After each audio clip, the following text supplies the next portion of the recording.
ఇక్కడ కేవలం ఒక కంపెనీ తీసుకొస్తాం మా లక్ష్యం కాదు, మొత్తం ఎకో సిస్టమ్ తీసుకొస్తాం.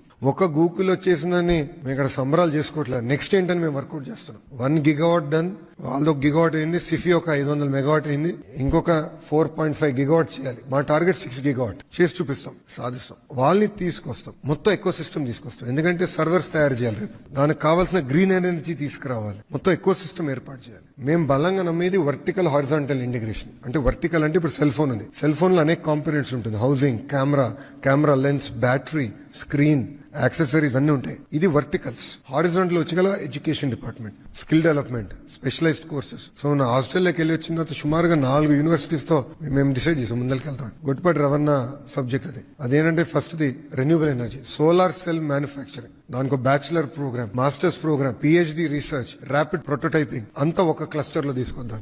జేమ్స్ కుక్ యూనివర్సిటీతో ఆక్వా క్లస్టర్, అదే అనేక యూనివర్సిటీస్ తో ఇక్కడ క్వాంటమ్ వ్యాలీ, గ్రిఫిట్ లాంటి అద్భుతమైన యూనివర్సిటీస్ తో స్పోర్ట్స్ ఎకోసిస్టమ్. సో అభివృద్ధి వికేంద్రీకరణ అనేది మా కార్నర్ స్టోన్ అని చేసి చూపించాం గతంలో. ఈసారి మరింత వేగంగా మేము అది ముందలు తీసుకెళ్తున్నాం.